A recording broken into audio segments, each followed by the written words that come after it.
नमस्कार, स्वागत है आपका संसद टीवी पर। मैं हूं मनोज वर्मा और इस विशेष कार्यक्रम में आपका स्वागत करता हूं अपनी सहयोगी टीना झा के साथ। इस विशेष कार्यक्रम में हम बात करेंगे राष्ट्रमंडल देशों की संसदों के अध्यक्षों और पीठासीन अधिकारियों के 28वें सम्मेलन की। गुरुवार को प्रधानमंत्री नरेंद्र मोदी ने संसद भवन परिसर में राष्ट्रमंडल देशों के लोकसभा अध्यक्षों और पीठासीन अधिकारियों के सम्मेलन का उद्घाटन किया। इस सम्मेलन की अध्यक्षता लोकसभा अध्यक्ष ओम बिरला ने की। इस अवसर पर प्रधानमंत्री नरेंद्र मोदी ने भारत की लोकतांत्रिक यात्रा, भारत की शक्ति और दुनिया में भारत की भूमिका पर बात की। अपने संबोधन में प्रधानमंत्री नरेंद्र मोदी ने कहा कि भारत में लोकतंत्र का असली मतलब है आखिरी व्यक्ति तक सुविधाएं पहुंचाना और भारत ने लोकतांत्रिक शासन व्यवस्था के जरिए इसे करके दिखाया है। उन्होंने कहा कि भारत का लोकतंत्र इसलिए मजबूत है क्योंकि यहां जनता सर्वोपरि है। लोकसभा अध्यक्ष ओम बिरला ने कहा कि दुनिया के सबसे बड़े लोकतंत्र भारत में लोकतांत्रिक संवाद, सहयोग और साझा मूल्यों को साझा करने के उद्देश्य से हम एकत्र हुए हैं। इस सम्मेलन में हम संसदीय लोकतंत्र की प्रथाओं, पहल और अनुभवों को साझा करेंगे। उन्होंने कहा कि भारत की संसद की 7 दशकों से अधिक की यात्रा और जनकल्याण के नीतियों के निर्माण से लोकतंत्र सशक्त हुआ है। यह चौथा मौका है जब राष्ट्रमंडल देशों की संसदों के अध्यक्षों और पीठासीन अधिकारियों का सम्मेलन भारत में आयोजित हुआ है। लोकसभा अध्यक्ष ने लोकतांत्रिक मूल्यों की रक्षा हेतु नैतिक आर्टिफिशियल इंटेलिजेंस तथा विश्वसनीय, पारदर्शी और जवाबदेह सोशल मीडिया ढांचे के महत्व पर बल दिया है। सम्मेलन में संसदीय लोकतंत्र का प्रभावी क्रियान्वयन और इसका फोकस सिर्फ लोकतंत्र की परिभाषा नहीं बल्कि उसे जमीन पर प्रभावी तरीके से लागू करना भी है। इसलिए इस कार्यक्रम में हम बात राष्ट्रमंडल देशों की संसदों के अध्यक्षों और पीठासीन अधिकारियों के सम्मेलन से संबंधित विभिन्न मुद्दों पर चर्चा करेंगे, इसके पहलुओं पर बात करने की कोशिश करेंगे।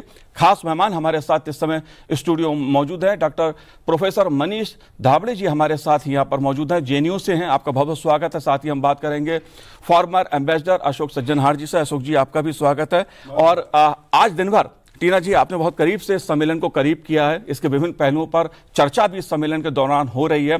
क्या कुछ हुआ?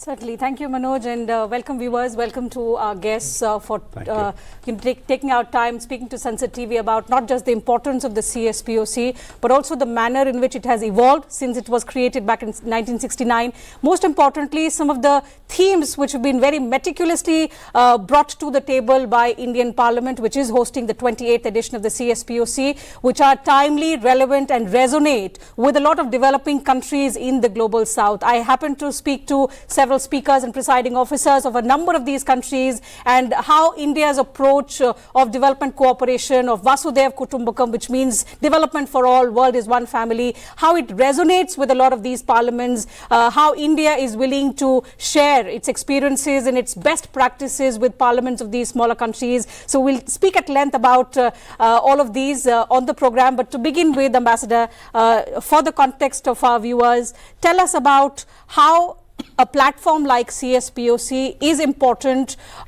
for strengthening parliamentary dialogue, for strengthening parliamentary cooperation at the global level. Thank you very much, Tina, for having me on the show, and it's such a great pleasure. It's a very important occasion. As you said very rightly, this is the 4th time that the CSPOC is being organized here in India. And we have more than 60 participants who are coming here, who have come here. All the from all the 53 Commonwealth countries, they are represented. Of course, I was also meeting a few of the ambassadors last evening, and they told me Australia said that they are going to be represented here. New Zealand told me that they have their own session going on in the country, so their own speaker could not possibly come here. But there are so many of them, and I think this is the largest number of speakers and presiding officers who have got together in Delhi on this occasion. So very, very important event, very important occasion, because I think what really strikes, what I feel about it is that there are different experiences of different parliaments, different best practices that have evolved in different countries. So this is an excellent opportunity. It takes place every 2 years that the speakers, they get together, presiding officers, they get together. So I think this gives them an opportunity to share their best practices as to how they've been able to deal with all the challenges that the speakers have to do. As the Prime Minister said very rightly, they are, the speakers are meeting, but they speak very little. Yes. Because, they have to basically make sure that everyone gets a chance, opportunity to speak. But here, and I think India's story, Indian narrative is a very important narrative.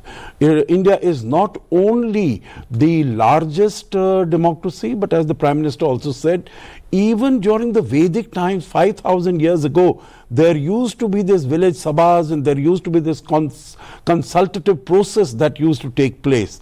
And even he mentioned about, in 1000 in Tamil Nadu, there was there is evidence that people used to get together, they used to deliberate, they used to talk, and they used to, come up with the consensus decisions. So I think, number one, India's practice goes back. Of course, we say it's the largest democracy, and someone else is the oldest. But I think if you were to look at that, India truly is the oldest democracy. And the final point that I would like to make here is that Indian democracy, it is not only about elections which take place, meaning which is a great thing, which is a big thing, which doesn't happen in many other countries, but it is what the Prime Minister said, a lok kalyan. It gets the last mile delivery. It is able to get the benefits of the decisions to the people. So democracy delivers in the case of India. And I think that is the message that we really need to share with the whole world. And I think the whole world also would like to see how India has been able to achieve it. Absolutely. And work together. That's right. That's something that the Prime Minister asserted, that he underlined the civilization ethos, which makes or which strengthens India's case, because of which he said that democracy in India not just thrives, but it delivers at scale with speed, and it reflects in the transformation that we've undergone, Dr. Dhabare, in recent years. Although it's the 4th time that India is hosting the CSPOC, the first 3 editions were in 1971, then in 1986, the last one happened in 2010.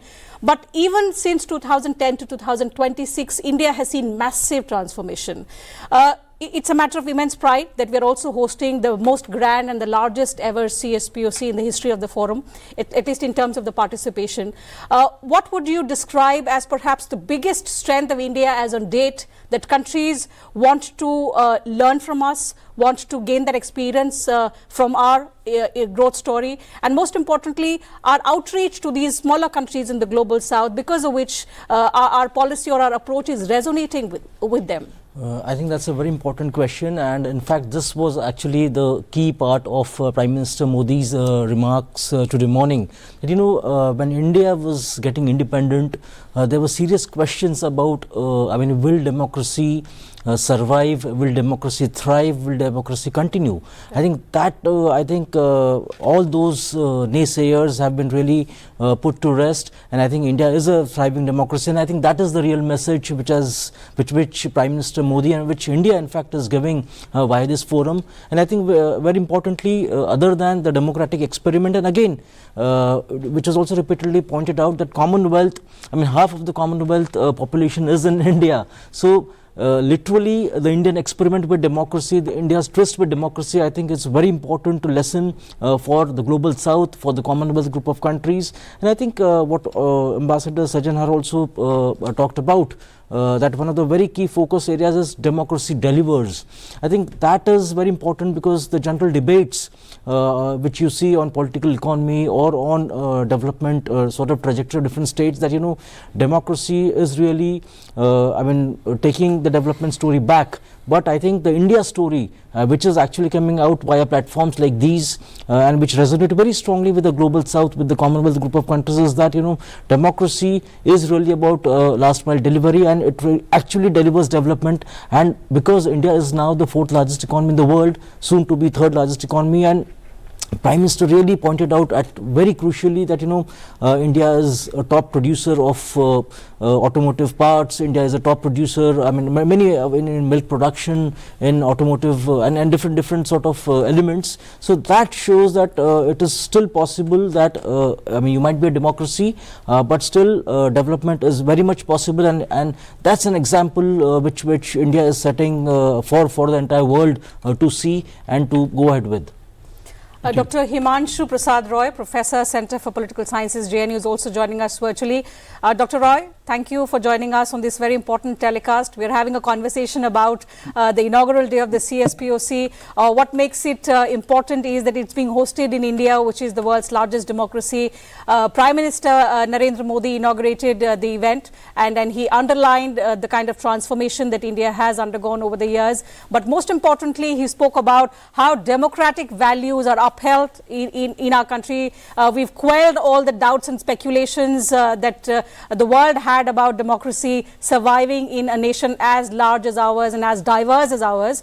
But we've done that beautifully and remarkably. We are now the fastest growing major economy, the fourth largest economy. Very soon we'll be the third largest economy. Tell us about,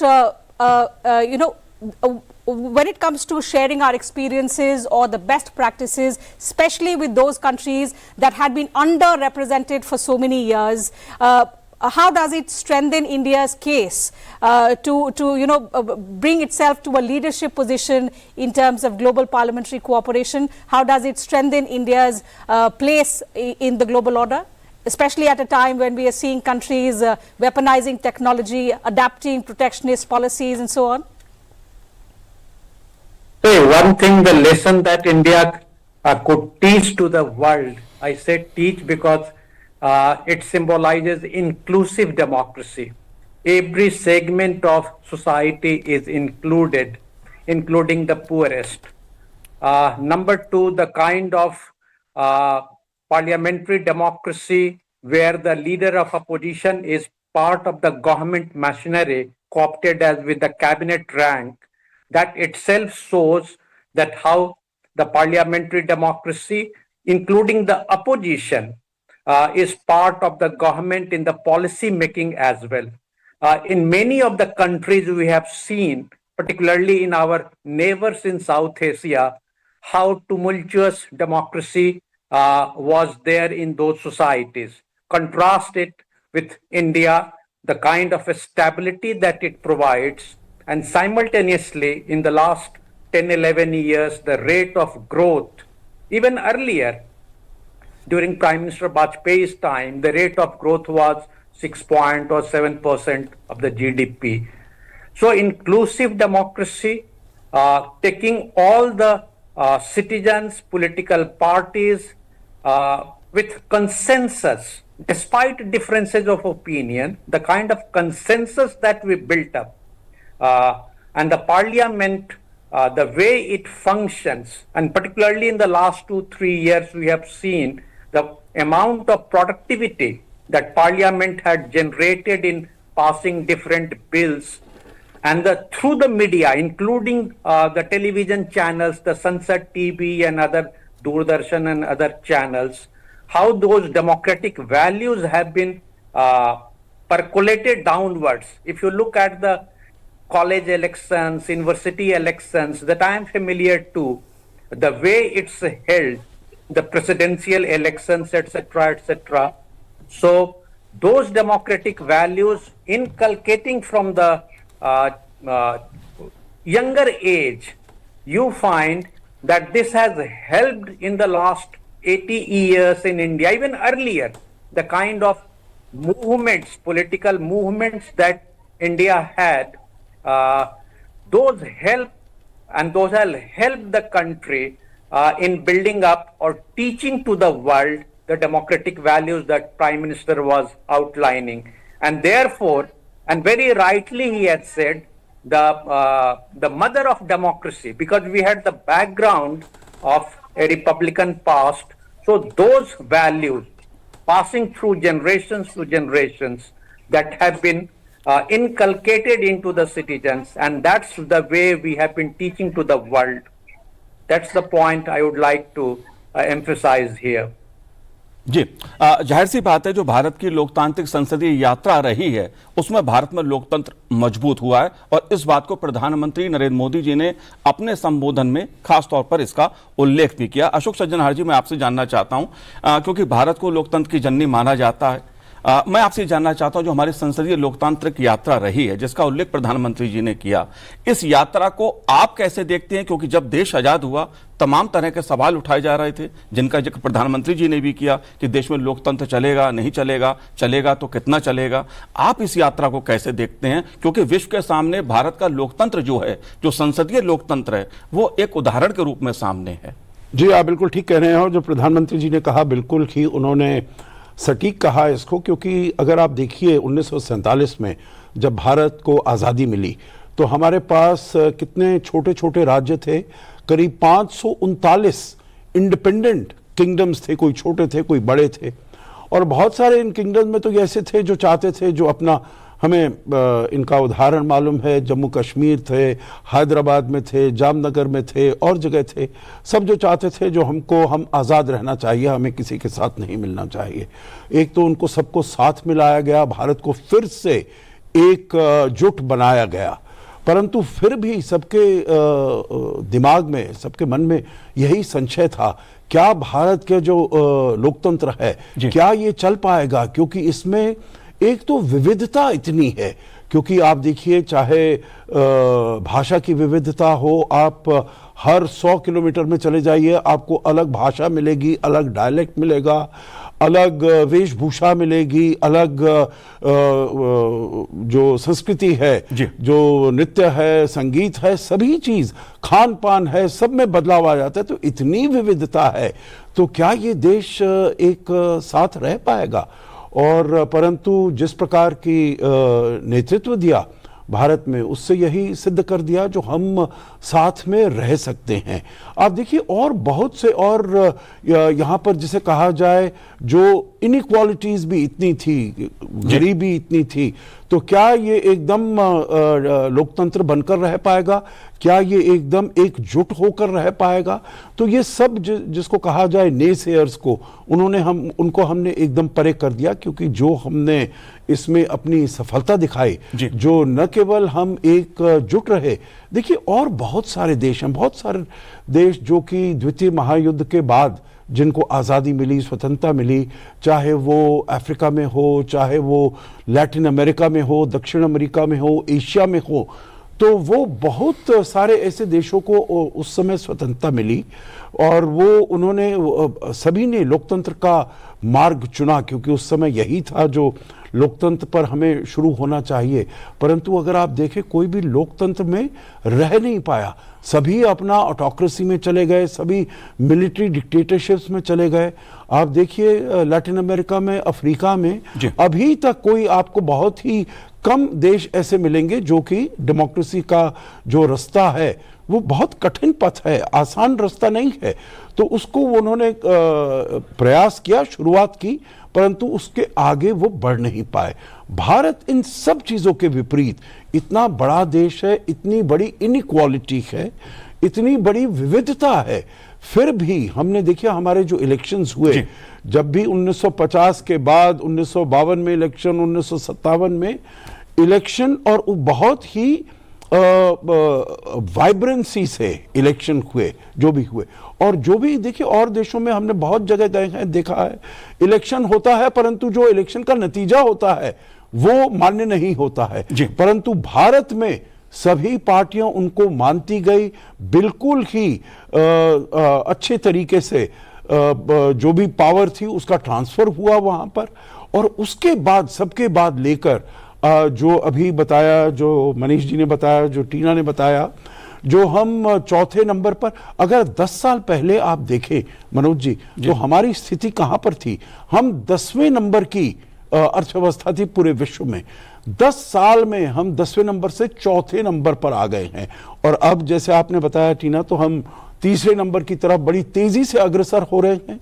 पिछली बारी का आप देखिए 8.2% growth पिछले quarter का, second quarter का, उससे पहले का 7.6। तो मतलब जो हमारी रफ्तार है वो किसी और देशों ने देखी नहीं होगी, सुनी नहीं होगी। और जैसा प्रधानमंत्री ने सुबह विवरण दिया, जो हर क्षेत्र में हम अग्रणी हैं, चाहे दूसरे, तीसरे, पहले नंबर पर, हर क्षेत्र में हमारा दर्जा गिना जाता है उसमें। और उन सबके साथ जो अभी बता रहे थे, जो इंक्लूसिव है, ना किसी भेदभाव से नहीं, ना रंग से, ना जाति से, ना धर्म से, सभी के पास सभी सुविधाएं जाती हैं। विविधता के बावजूद भारत ने अपनी लोकतांत्रिक शासन व्यवस्था को आगे बढ़ाया है, तो उसका आधार वो लोकतंत्र रहा, जिसके बल पर भारत ने न केवल देश को आगे बढ़ाया बल्कि लोकतंत्र मजबूत हुआ। इसमें मनीष जी, मैं आपसे जानना चाहता हूं, क्योंकि प्रधानमंत्री जी ने इस चीज का उल्लेख किया कि भारत में जो लोकतंत्र है वो इसलिए मजबूत हो गया क्योंकि जनता सर्वोपरि है। तो जनता की जो भागीदारी है, जन भागीदारी जो है लोकतंत्र में, इसको आप कैसे देखते हैं? नहीं, बिल्कुल। इनफैक्ट जो प्रधानमंत्री जी ने सुबह जैसे कहा कि सबसे बड़ा जो उसका एग्जाम्पल है वो है 2024 के इलेक्शंस, जो मतलब पूरे एक कहते हैं कि ह्यूमन हिस्ट्री में जिस स्केल पे हुए इलेक्शंस की, मतलब कि जिस मतलब कि 900 मिलियन रजिस्टर्ड वोटर्स थे, 8000 कैंडिडेट्स थे, 700 से ज़्यादा पार्टीज थे। तो और सबसे मेन मुझे लगता है कि बात उन्होंने की महिला भागीदारी की, कि जिस तरह से आप देखिए कि महिला की भागीदारी जो है वो हर इलेक्शंस में बढ़ती जा रही है। मुझे लगता है कि ये दर्शाता है कि जो है कि exactly the question of inclusion, कि I think that is an very important parameter and that is an example and that is what in fact जो मोदी जी ने उसको हाईलाइट किया कि नहीं, आप देखिए कि किस तरह से ये हो पा रहा है। और इससे सिर्फ यही है कि विकास जो है, विकास की पथ पर जो निकले हैं, कि मुझे लगता है कि बहुत जरूरी है कि जन भागीदारी होना। और मतलब जो एग्जैक्टली जो रूट्स है, मतलब बार बार जो कह रहे थे कि जो रूट्स है उसके काफी नीचे तक मतलब है इस जनतंत्र के, मुझे लगता है ये बहुत बड़ी एक जो एक उम्मीद भी है सरकार से, इस व्यवस्था से, parliamentary democracy, and I think it is a big sign for India's development. In fact, the inclusivity and the citizen-centric governance about which you spoke, Ambassador, I recall during my conversation with one of the speakers this afternoon, he was the Speaker of the National Assembly of Botswana, and he said he looks up to India for not just upholding democratic values but working in the true sense for the welfare of people. He said he was particularly impressed by the fact that so many people have been lifted out of poverty despite the pandemic which hit the world, and countries have even been today reeling under the impact of the COVID, and then the geopolitical churn that the world is witnessing. But he said he's particularly impressed with the manner in which the transformation is taking place, not just at the political level but with effective participation from the people.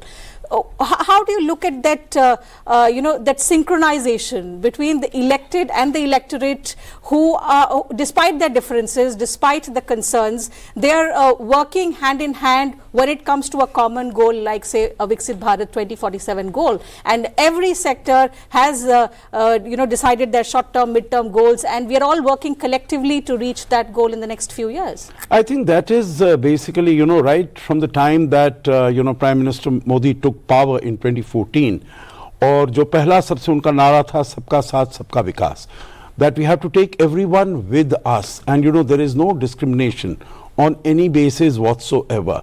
And I still recall very vividly when he traveled to New York for the first time that he participated in the UN General Assembly session in September of 2014. At that time he invoked Vasudhaiva Kutumbakam on the global platform, that the whole world is a family. And we really brought that into fruition, into meaning that is what has really informed our foreign policy in more ways than one throughout, and particularly over the last decade and more. But when India took the presidency of the G20 in 2023, our theme, our motto at that time was one earth, one family, one future, which means that if you are looking at the whole world in this way, then of course as far as the Indian populace is concerned, you want to make sure that if I am constructing roads, if I'm constructing highways, then it should be the last mile delivery should be there. All the villages, and I think this government has that, the credit goes to it, and it has that great satisfaction that as far as roads are concerned, as far as clean drinking potable water is concerned, as far as electricity is concerned, all these facilities have really gone to the last village. All the villages have been electrified, and they have got these benefits. So I think this is what has really informed what you mentioned, Tina, yourself, in terms of taking these benefits, taking these advantages to each and every one. And when everyone sees that whatever is being done is being done without any discrimination for our benefit, then they are able to come together on the same platform and work together for achieving of that aspirational goal that the Prime Minister has given to all of us, Viksit Bharat, to become a developed country by the centenary of our independence. In fact, interestingly, Dr. Roy, I heard the CPA chairperson speak this morning during the inaugural session. It's quite rare that at a parliamentary forum you will hear, the chairperson of CPA hailing the head of a state for his political will. Manoj, you would recall how he asserted that it's because of the political will and the people-centric, the citizen-centric governance that India has witnessed in recent years, which has brought India to this pedestal, to this kind of progress that we are seeing in our country today, in terms of not just a growing economy, but in terms of talking about an inclusive society. We've lifted so many people out of poverty. We are ensuring that last mile delivery is something which remains central to our growth story. Tell us about how that shift has happened over decades. You've seen decade after decade how India has transformed, but in the last few years, in terms of making our economy grow, but also making our economy digitally strong, what would you say are some of the most defining factors of this growth that we're talking about today in 2026? A couple of policies, if you look at those policies very closely, that has transformed the country rapidly. It doesn't mean that earlier the policies were not made pro-people, pro-citizen, or pro-citizen, poor, pro-poor. But the way it was implemented, earlier I'm talking about, there was lot of leakage and gaps. The last mile delivery that you were talking about, that was missing. This has been ensured in the last 10-11 years that this last mile delivery is not lacking. The maximum that through the direct benefit transfer, the money is a straight way, or whatever the support, that a straight way is transferred into the account of the beneficiaries. This is one major defining moment. Linking your Aadhaar, transferring the money, removing the middlemen. So the government policies that has been formulated through the using the technologies, the digital platforms, that has been the defining moment. Then if you look at the kind of candidates which are being promoted at the top constitutional posts, look at the President of India coming from the background. Look at the Prime Minister himself coming from such a poor background, and still through sheer hard labor and through service to the nation becoming the Prime Minister, not only becoming the Prime Minister, but the third term. So this itself, the kind of policy that's being promoted, that's another defining moment in terms of the poor. If you look at the kind of awards that has been bestowed to the poor in the last 10-11 years, Padma Shri and Padma Bhushans, compare it in the last, of the Congress regime. Let me come straight to make my point. The kind of elite that was the segmentary elite, the professional elite that was getting the awards or cornering major chunk of awards. And now look at the awards that's going to the real, genuine, poor people who sacrificed for the development of the Indian society. So these are the aspects, some of just to highlight, to convey my point, that these are the defining moments. If you remember the Chidambaram Sahab speaking in the parliament, you remember when he was saying, making how the digital platforms can be used in the transfer of some paise, etc., and how in a village without electricity and without computer, the digital platform could be used. And look at the transformation. So these are the defining moments that I feel, and let me repeat it for the audience of yours, of your channel, the direct benefit transfer, focus on the poor people, then checking the leakage, then the delivery to the last mile. Of course, it's yet to be 100%, but definitely all the, then the... That's right, but the scale of change and the transformation it has brought about, it did find mention in the speeches of Prime Minister Modi, also Lok Sabha Speaker Om Birla, who's the chairperson of the 28th CSPOC. Manoj? बिल्कुल बिल्कुल टीना, मनीष जी, अगर बात हम technology की जैसे बात कर रहे थे कि जिस तरह से जनता के हाथ में नीचे तक जो नीतियां हैं सरकार की, जो योजना है, वो क्रियान्वित हुई हैं, और जो इस सम्मेलन का एक फोकस है वो ये भी है कि जो संसदीय लोकतांत्रिक व्यवस्था में सरकार योजनाएं बनाती है, समाज की अंतिम पंक्ति में जो व्यक्ति खड़ा है उस तक वो योजना पहुंचे, जिसका उल्लेख लोकसभा अध्यक्ष ओम बिरला जी ने भी किया और प्रधानमंत्री नरेंद्र मोदी जी ने भी अपने संबोधन में किया। जो 10 साल में, पिछले एक दशक में जो परिवर्तन आया है कि आम आदमी मजबूत हुआ है इस देश का, उसे आप कैसे देखते हैं? क्योंकि हम जब बात लोकतंत्र की करते हैं तो उसमें जन भागीदारी, लोगों की भागीदारी एक महत्वपूर्ण पहलू हो जाता है। I think you are absolutely right. One of the key points and one of the key changes that has happened, especially post 2014, is the empowerment of citizens. And I think one of the very important changes, and why we see, for example, स्वच्छ भारत, अब स्वच्छ भारत की बात कीजिए, जनधन योजना की बात कीजिए, तो उसमें सबसे बड़ी चीज़ आपको क्या दिखाई देती है? उज्ज्वला योजना की बात कीजिए तो सबसे बड़ी चीज़ ये दिखाई देती है कि it is a people's movement, कि जैसे आपने कहा कि जन भागीदारी, मुझे लगता है कि ये सबसे बड़ी एक मुझे लगता है एक ट्रांसफॉर्मेशनल पॉलिसी चेंज हुआ है, कि रादर देन जो टॉप डाउन पॉलिसीज आ रही थी, मुझे लगता है कि एक तरह से उनको एक स्टेक होल्डर बनाया गया है। और जैसे बताया गया कि जैसे professor Roy was also mentioning कि डायरेक्ट बेनिफिट डीबीटी, उसके माध्यम से मुझे लगता है कि पहले इतने सारे लीकेजेस हुआ करते थे, जो पॉलिसी जो है कि वो जो ग्रास रूट्स तक जो बेनिफिशियरी है वो तक नहीं पहुंच पाती थी, जो लाभार्थी है तो लाभार्थी तक नहीं पहुंच पाती।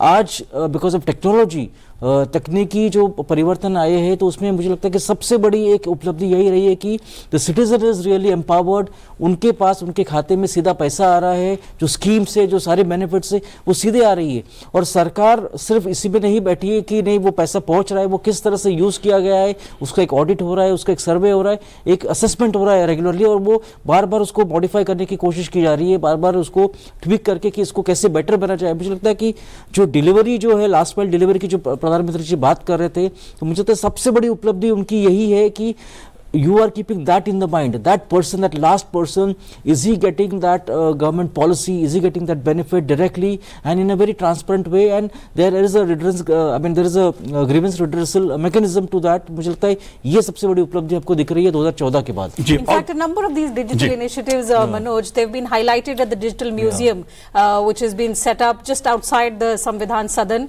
where the 28th CSPOC is currently underway. It's showcasing to countries in the global south what India has achieved. It in many ways reflects why this platform is important. It's sharing the best practices. So look, India is the most populated country. We have achieved this at scale and speed, and this is something that you can replicate. India is more than happy to share that technology with us, Ambassador. It's about parliamentary diplomacy, but from your experience, how does parliamentary diplomacy strengthen the traditional diplomacy, and especially in context of strengthening our outreach to countries in the global south? Because India has taken the responsibility of representing the global south at the global forum. No, absolutely. I think you raise a large number of very important points. When we are talking about the parliamentary diplomacy, because this is, as we mentioned, the 4th time that India is hosting the CSPOC, and it's a very important event. I think all these countries and the speakers, they get an opportunity to come here, they get an opportunity to interact with our officers to see for themselves. Reading the same thing from pieces of sheets of paper does not have that impact. They will come here, they will speak, they will see what is the transformation that has taken place in India. They will also not limit themselves only to Delhi, because Delhi is the capital city, and the soul of a country never resides in the capital. It resides in areas that are far away. So they will be going from here to Rajasthan, they'll be going to Jaipur and other places, and they'll be able to witness for themselves. I think similarly, a similar exercise had been conducted for the 20 members of the G20 in October of 2023, and 8 guest invited countries. So all the parliamentary speakers and all the other officials, senior officials, had come to India at that time. So I think we are really able to show them, for instance, talking about the DPI, the digital public infrastructure. We've been talking about, Tina, you just now mentioned, in terms of the scale. For instance, now the financial transactions which are digital in nature, cashless transactions, India accounts for 49% of those in the whole world. Yes. You take China, you take US, you take the whole of European Union. The amount, the number of transactions that they do is still less than what India does in a day or in a month. So, and of course it has the scale, because it can reach, when any subsidy has to go from government to any of these impoverished, as Manoj said, at the bottom of the pyramid, it has to go there. Then earlier it was said that about more than 80%, 85% of what the subsidy has to go, that gets sort of, consumed through the, amongst the middlemen who are there. Now when you are transferring, 100% of that goes into the account of the beneficiary, number one. Number two, in most of the cases, the beneficiaries are women. So that, it is not the men who are able to take that money, and whatever in villages and other places, there might be certain proclivities for using it in, not to the benefit of the family, of the household, but when it comes to the women. So number one, it is used for the purpose for which it is meant. Number two, it empowers the women. And that is what, the Prime Minister also mentioned when he said, 960 million people registered voters. But he also said 1.5 million women leaders, which is the highest in the world. But coming back to this DPI, the way it has worked, it is not only the scale and the skill, it also roots out corruption. And the black money that goes into. So everything is above board. The revenues that are coming, as far as the government is concerned, there is so much of benefit that is coming. I think that is for all the countries to see for themselves as to what India has been able to achieve. The last word on this, that India has made it into a global good. It is not something, that what the multinationals and the corporates will do, that there is always a price tag that is attached to this. No, we are willing to share our technology for the benefit of the countries, and I think more than 18-20 countries have already adopted this, and some of them which are developed countries, for instance France, for instance UAE, for instance Singapore, which have advanced economies, they have also adopted the UPI system, United Payment Interface, and so I think they are also finding benefit, and it is reducing the distance not only within people of our own country, but between people of different countries, and without any payment. So it is, that is accrues to that they have to make. So I think the benefits are huge, and this parliamentary meetings, because these are all thought leaders, they are political leaders but also thought leaders in their own way, and once they go back to the country, they'll be able to share their experiences, what they have been able to witness. And I think in terms of taking the relationship between these countries, this will have a long, huge impact. Absolutely. We'll talk about the expected outcomes as well and some of the central themes of the 28th CSPOC. But before that, Dr. Tabari, you wanted to add something? Yeah, no, I just want to add, you talked about parliamentary diplomacy. So I think one of the very important, meaning of such conferences is really about India's soft power. So it is really about brand India. So what is brand India becoming now? It is really about the world's largest democracy, the mother of all democracies. It is really about democratic development. And I think very important point which Prime Minister alluded to today morning is about, which is also pointed out by Ambassador also, is about women participation, women leadership. And Prime Minister did talk about, did say that, we have a woman as the president of this country.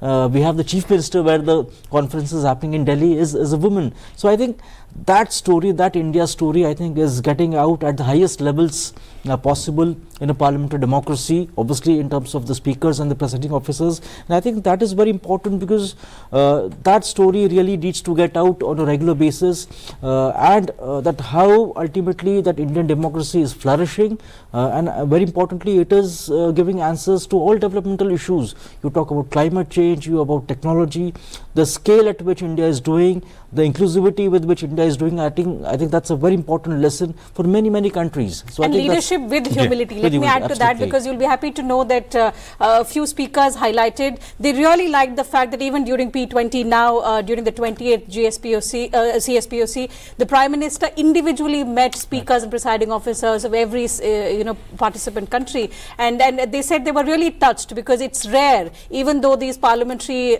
events happen repeatedly in different parts of the world. They said it takes effort from the Prime Minister, from the leader of a country, to take out time and individually meet speakers, so give at least 2 to 3 hours to an event in which he is not even directly related to, Manoj. So that is an interesting aspect. We were playing out visuals a little while ago of the Prime Minister individually meeting these leaders. That's been an important highlight of India first hosting the P20, you would recall, in 2023, soon after the G20. And then this time, this is the 28th CSPOC, the fourth time that India is hosting, but it stands out as a unique feature. So when we say Vasudhaiv Kutumbakam, when we say we treat every country equally as a development partner, that is what it reflects. You can see visuals on your screen, the Prime Minister taking out time today in the morning to address the inaugural session, and then post that in the courtyard of the Central Hall of Samvidhan Sadhan, he individually met each representative, each speaker and presiding officer of the participating countries of the CSPOC.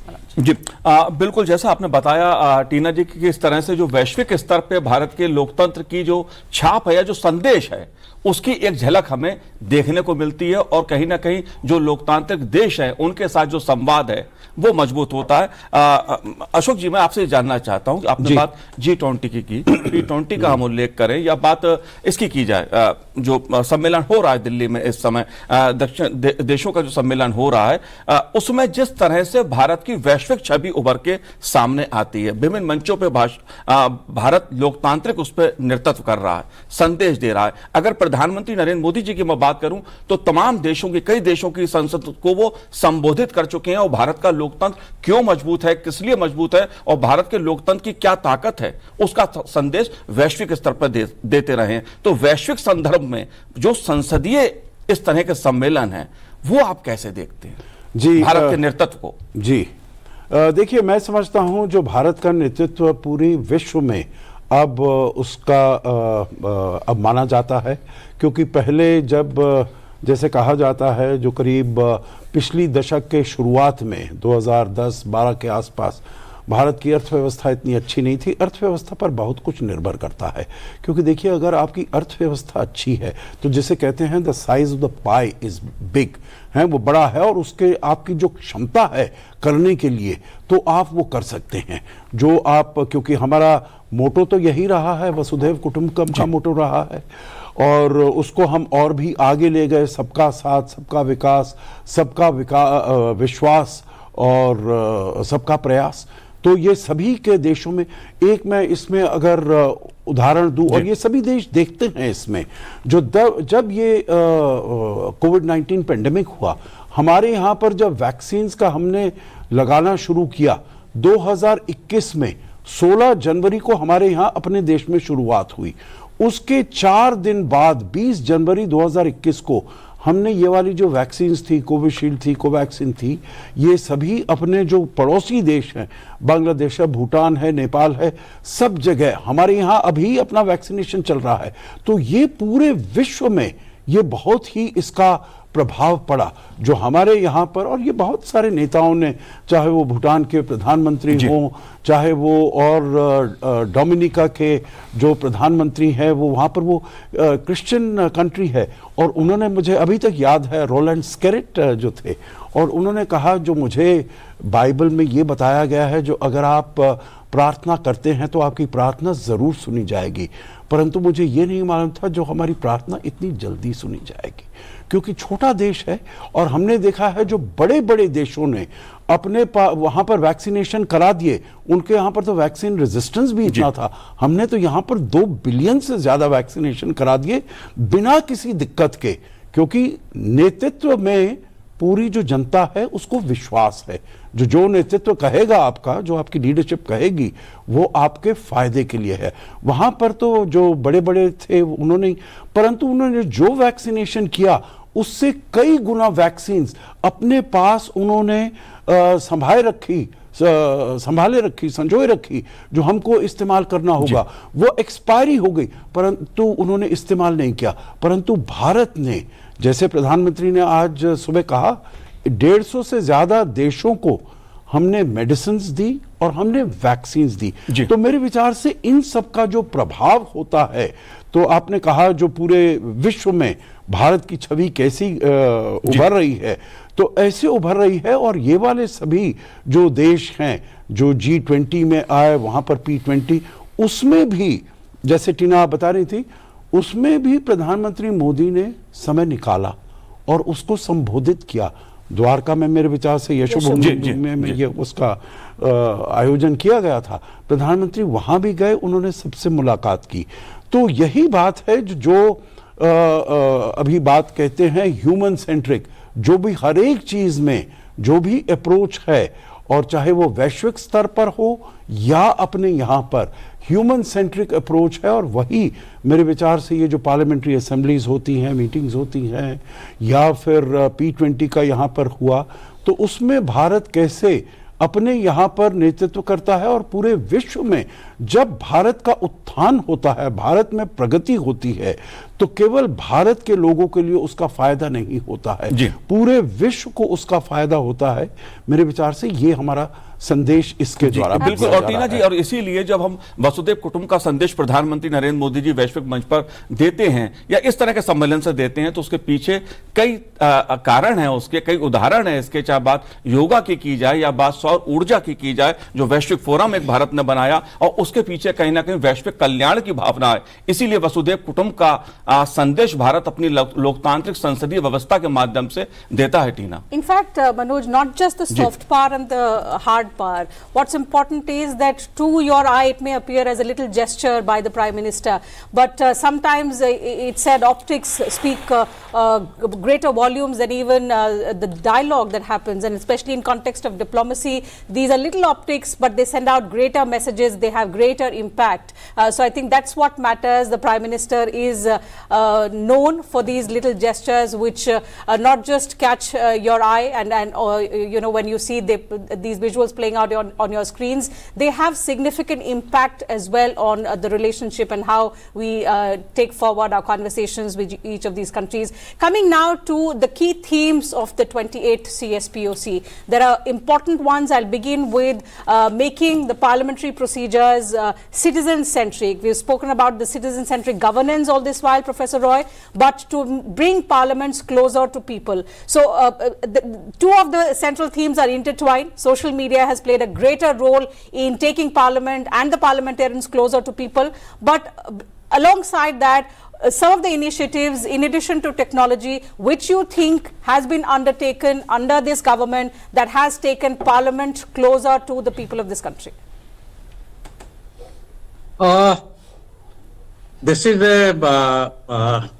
is a question that I would like to answer in this way. Let me begin with, since I belong to academia, so if you look at the school textbooks, then the democratic elections that's happening in the educational institutions, in the colleges and universities. Then the third part is televisions, of course, as I mentioned earlier, and the debates. Then the electoral mobilizations, the way the samvad is done by the Prime Minister himself, leading from the front. Then Man Ki Baat, the way he talks to the citizens directly in every Sunday almost, or a couple of times in a month. So these are some of the platforms, the mediums, from the school textbook to All India Radio, to your Lok Sabha channels and the private channels, etc. if you find. Then the electoral mobilization on the elections, etc.